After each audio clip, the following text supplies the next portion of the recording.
Baik, selamat pagi. Assalamualaikum warahmatullahi wabarakatuh. Kali ini kita akan coba bahas soal mengenai ANPK yang sesi 1 ya. Jadi di sini ada pertanyaan 7 dan ada gambar sedemikian rupa. Nah, kalau misalkan ada gambar sedemikian rupa, kalau misalkan ada yang kayak segitiga gini ini biasanya kita pakai yang namanya bisa pakai kesebangunan. Nah, atau bisa pakai perbandingan biasa juga boleh. Nah, jadi di sini ada suatu pertanyaan. Karena lahannya di tepi sungai dan rencana di seberang sungai akan dibuat jalan yang besar, agar saya memiliki keinginan untuk membangun jembatan bambu untuk mengangkut hasil panen ke seberang. Tetapi, lebar sungai itu belum diketahui. Berikut langkah-langkah untuk mengetahui lebar sungai. Pertama, kita berdiri di titik A. Nah, berarti di sini. Lalu kita berjalan ke P1. Nah, ini kita bergerak ke kanan sampai ke P1. Lalu kita teruskan berjalan menyusuri sungai sebanyak langkah yang kita inginkan. P2. Jadi kita teruskan aja ke kanan sampai ke P2. Nah, kemudian kita berjalan tegak lurus menjauhi sungai. Karena sungai ada di sini, maka kita berjalannya ke bawah menjauhi sungai. Nah, ini sampai ke P3. Jadi di sini P3. Setelah kita mengetahui X, Y, dan Z, maka lebar sungai dapat kita ketahui dengan memakai rumus perbandingan biasa. Nah, jadi rumusnya ini, kita pakai rumusnya ini. L per X sama dengan Z per Y. L di atas masih dalam satuan langkah. Nah, satu langkahnya itu dihitung berapa satu langkahnya? Itu dihargai 0,7 meter. Jika diketahui X itu 6 langkah, Y 2 langkah, Z 3 langkah, tentukan lebar sungai. Nah, tinggal kita gunakan aja perbandingan biasa ini. Kita pakai rumusnya itu L per X sama dengan Z per Y. Nah, L-nya tinggal gini aja. X kita kalikan Z. Nah, ini tinggal kita tulis gini aja. Z kali X dibagi dengan Y. Z tadi berapa langkah? 3 langkah, 3. X berapa langkah? 6 langkah. Per Y-nya 2 langkah. 3 kali 6, 18. Bagi dengan 2, berarti 9 langkah.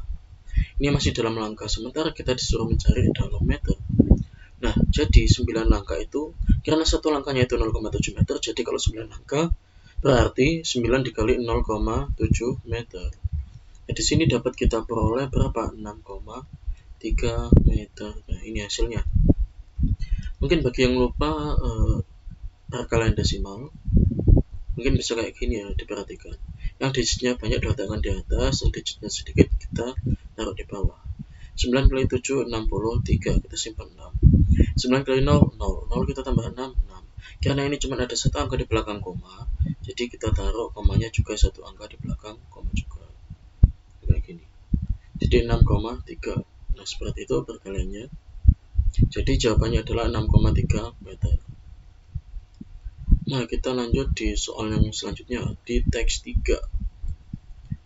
Sebuah tangki memiliki bentuk seperti dimensi seperti itu ya. Jadi pada awalnya tangki kosong lalu diisi dengan air dengan rata-rata pengisian 1 liter per detik. Rata-rata pengisian 1 liter per detik. Jadi debitnya, debit itu kan kilo, makanya kita tulis saja debit. Itu 1 liter per detik, 1 liter per sekon, 1 liter per detik. Kemudian tangkinya seperti ini, jadi ini tangkinya terbalik, memang kayak gini. Nah, pertanyaan 8, volume air di dalam tangki jika tangki terisi penuh dengan air, berarti kan kita disuruh menghitung semuanya ini, volume semuanya. Nah, volume semua, volume tangki, itu kan sama dengan apa? Volume tabung ditambah sama volume kerucut. Volume tabung, pokoknya semua volume itu rumusnya luas alas kali tinggi, yaitu luas alas dari bangun ruang itu kita kalikan sama tingginya. Beda sama yang ada lancip-lancipnya kayak gini, kayak limas, kayak ya kerucut kayak gini. Ini perlu kita kalikan sama sepertiga. Nah, volume tabung rumusnya luas alas kali tinggi. Luas alas kan lingkaran, berarti pi kali r kuadrat kita kalikan dengan tinggi tabung. Nah, ini kita kasih kurung, kemudian volume kerucut, jadi sepertiga dikali sama juga luas alasnya pi kali r kuadrat kali tinggi kerucut. Nah, ini tinggi tabung, tinggi tab, tak tulis gitu ya, tinggi tab. Nah, ini karena sama-sama punya pi r kuadrat, ini sama-sama punya pi r kuadrat, ini bisa kita keluarkan aja. Pi kali R kuadrat kita keluarkan dalam kurung. Karena pi R kuadrat di sini sudah keluar, jadi cuma sisa tinggi tabung. Jangan lupa tanda tambahnya ini kita tulis lagi. Ini cuma sisa 1/3 kali tinggi kerucut TK. Kayak gini. Pi kita pakai karena ini koma semua, kita pakai 3,14 aja. Dikalikan dengan R kuadrat, jari-jarinya ini berapa? Karena kenapa? Ini bisa dikeluarkan. Karena kita perhatikan, ini jari-jari dari alas kerucut sama. Alas tabungnya ini sama kan? Ini kan sama dengan ini. Jadi makanya alasnya kan R kuadrat rumusnya. Itu kan luas alas lingkaran. Jadi bisa kita keluarkan aja. Itu kan sama, dianggap jadi satu. Jadi dikeluarkan aja. Kemudian kita kalikan sama jari-jarinya berapa? Kalau diameternya 1 meter, ini kan diameter 1 meter. Jadi berarti 0,5 jari-jarinya itu kita kuadratkan. Kita kalikan sama tinggi tabungnya 1,5. Itu kita tambah sama 1/3, kita kalikan sama tinggi kerucut 1,5 juga.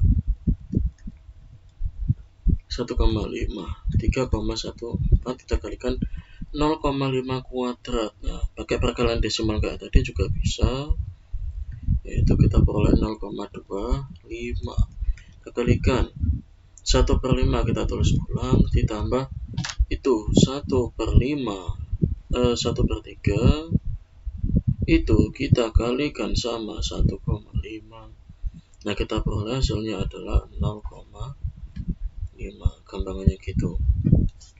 Atau bisa juga ini kan sebenarnya kan 1 kali 1,5. Jadi 1 tambah 1/3 dulu, 1 kali 3 tambah 1 4. Jadi 4/3 dikalikan sama 1/5. Bisa juga kayak gitu. Nah, jadi bisa juga. Jadi kan karena ini kan sama-sama 1,5. Jadi yang depannya ini kita jumlah aja dulu. Ibaratnya kayak variabel 2x tambah 3x. Ya, 2 kita tambahkan dulu sama 3, baru x-nya tinggal ngikut aja. Nah, x-nya di sini diibaratkan sama 1,5, ibaratnya kayak gitu. Jadi 1 tambah 1/3. 1 kali 3 tambah 1, 4. Jadi 4/3. Jadi kayak gini, ini tinggal kita hitung semua aja. 3,14. Nah, ini kalau di luar negeri komanya pakai titik, tapi kalau di Indonesia masih pakai tanda koma. Jadi 3,14 itu kita kalikan sama 0,25. Kemudian kita kalikan sama 1,5. Dan kita kalikan sama 4, kita bagi 3. Nah, di sini kita temukan volumenya itu 1,57. Nah, 1,57 ini masih dalam meter pangkat 3 atau kubik. 1,57 meter kubik. Nah, kalau misalkan dalam tangga yang kita ketahui kan tangga kan gini. Jadi ada kilometer, ada hektometer, ada dekameter, meter, desimeter, sentimeter, milimeter. Nah, desimeter pangkat 3 itu merupakan liter. Gampangnya kan gitu. Desimeter pangkat 3 itu sama dengan liter. Jadi meter pangkat 3 ini kita ubah ke desimeter pangkat 3. Karena kenapa yang diminta di soal adalah dalam liter. Nah, jadi ini kan sama dengan liter. Nah, jadi ini perlu kita kalikan. Kalau pangkatnya 3, berarti kalau naik kita bagi 1000. Kalau turun 1 tangga aja kita kali 1000. Kalau naik kita bagi 1000.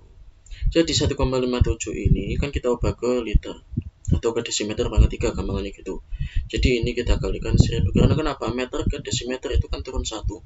Karena pangkatnya 3, maka kita kalikan 1000. Nah, di sini bisa kita peroleh. Nah, jangan lupa nulisnya harus urut ya, harus dengan seksama. Ini sudah ke liter. Jadi tinggal kalau misalkan dikalikan 1000 itu berarti tinggal geser komanya ke kanan 3. Karena kenapa? Karena 1000 ini maunya 3. Jadi 1, 2, 3. Jadi ketemu ini 1570 liter. Nah, gampangannya kayak gitu. Nah, jadi ini 1570 liter itu lebih tepatnya. Nah, setelah itu kita beralih ke pertanyaan 9.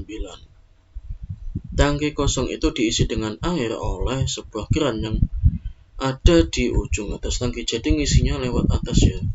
Jadi ngisi airnya itu lewat atas ini. Nah, berapa lama waktu pengisian tangki tersebut hingga penuh? Nah, ini kan 1570 liter. Nah, jadi untuk menjawab pertanyaan 9 bisa kita tuliskan gini aja. Volume keseluruhan itu kan 1570 liter. Nah, sedangkan debitnya itu berapa? Debit kita lambangkan Q aja biar kayak yang SD dulu. Yaitu 1 liter per sekon. Di 1 liter per sekon. Nah, jangan lupa rumus debit itu apa? Q sama dengan V per T. Kalau kita disuruh mencari T berarti tinggal V dibagi Q. Gampangannya gitu kan. Berarti V-nya berapa? 1570 liter. Volumenya dibagi sama debitnya 1 liter per sekon. 1570 dibagi dengan 1, jawabannya jelas 1570. Liternya tinggal ngikut aja. Ayo, ini tetap liter atau sudah sekon aja? Nah, karena di sini time ini kan waktu kan satunya bukan pakai liter lagi.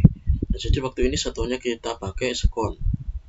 Ya, jadi tinggal kita tulis aja 1570 sekon, atau bisa kita tulis 1570 detik. Nah, ini jawabannya untuk yang pertanyaan 9. Di pertanyaan 10, grafik berikut yang menunjukkan ketinggian permukaan air berubah seiring dengan waktu. Kalau kita perhatikan, kalau ngisi airnya itu dari atas ini ngisi airnya itu, berarti kan otomatis nanti airnya langsung jatuh ke bawah sini kan. Jadi langsung nanti akan memenuhi ruang. Nah, sementara yang bawah ini kan dapat dibilang volumenya itu lebih kecil. Semakin ke atas volumenya semakin besar, maka ketinggiannya akan semakin cepat. Jadi kayak gitu. Nah, setelah itu nanti kan bisa dikerjakan. Nah, sekarang coba aja kalau misalkan di logika aja. Jadi di sini nggak pakai cara, kita pakai logika nyoba.